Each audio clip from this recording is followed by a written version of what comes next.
তানজিম সাকিবকে পেতে এবার রীতিমতো হুমড়ি খেয়ে পড়ছে সিপিএল এর দল গায়ানা ওয়ারিয়র্স। গ্লোবাল সুপার লিগে খেলতে ইতিমধ্যে বিশাল অঙ্কের অর্থ প্রস্তাবও করেছে ফ্র্যাঞ্চাইজিটি। শুধু জিএসএলই না, সিপিএল এও সাকিবকেই চায় তারা। তাই তো আসর শুরুর আগেই টাইগার পেসারকে পেতে রীতিমতো তককে তককে আছে গায়ানা। জিএসএল এর পাশাপাশি সাকিবের সিপিএল এর খেলা নিয়ে বিস্তারিত থাকছে রিপোর্টে। কেউ আমাকে সহজে খেলবে বিষয়টা মানতে পারি না। মাঠের বোলিং আগ্রাসন নিয়ে সম্প্রতি এমন মন্তব্যই করেছেন জাতীয় দলের আগ্রাসী পেসার তানজিম হাসান সাকিব।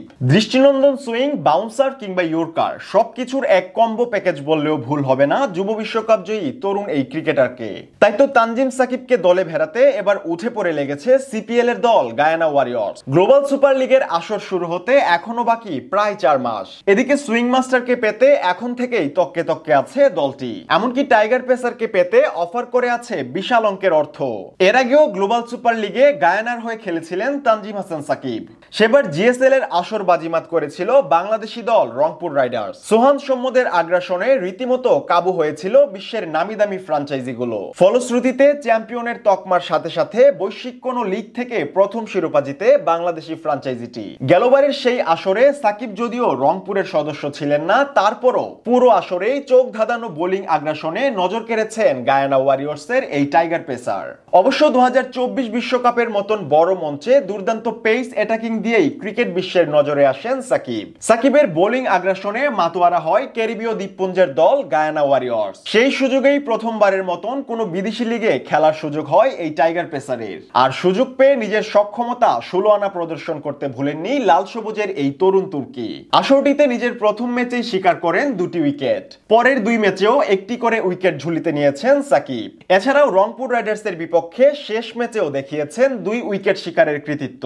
4 ম্যাচে কেবল 6 উইকেট নয়, বরং বোলিং ইকোনমিতেও তাক লাগিয়েছেন টাইগার পেসার। পেস বোলার হওয়া সত্ত্বেও ওভার প্রতি মাত্র 6 রান করে দিয়ে প্রশংসা কুড়িয়েছেন দলটির। তাই তো এবারও বাংলার পেস রত্নকে নিয়ে আগ্রহের কমতি নেই ফ্র্যাঞ্চাইজিটির। কেননা চলতি বছরেই মাঠে গড়াবে গ্লোবাল সুপার লিগের দ্বিতীয় আসর। আগামী 8 থেকে 18 জুলাই পর্যন্ত আসরের সবগুলো ম্যাচই অনুষ্ঠিত হবে গায়ানার প্রভিডেন্স স্টেডিয়ামে। তাই তানজিম সাকিবকে এবারও নিজেদের পেস অ্যাটাকের অন্যতম হাতিয়ার হিসেবেই গণ্য করছে গায়ানা ওয়ারিয়র্স। এদিকে জাতীয় দলের কোনো ব্যস্ততা না থাকলে গায়ানার জার্সি গায়ে জড়ানোর বিষয়টি দলটিকে ইতিমধ্যেই নিশ্চিত করে রেখেছে সাকিব নিজেই। শুধু গ্লোবাল সুপার লিগের জন্যই নয়, টাইগার পেসারকে ক্যারিবীয় লিগ সিপিএল এ খেলার জন্যও দলে ভেড়াতে চায় ফ্র্যাঞ্চাইজিটি। আগামী 14 আগস্ট থেকে শুরু হবে এবারের সিপিএল, যা চলবে 21 সেপ্টেম্বর পর্যন্ত। তাই গ্লোবাল সুপার লিগের পাশাপাশি সিপিএল এও দেখা মিলতে পারে আগ্রাসী সাকিবের। এদিকে সবশেষ বিপিএল এ আবারও চ্যাম্পিয়নের তকমা জিতে টানা দ্বিতীয়বারের মতন শিরোপা ঘরে তুলেছে ফরচুন বরিশাল।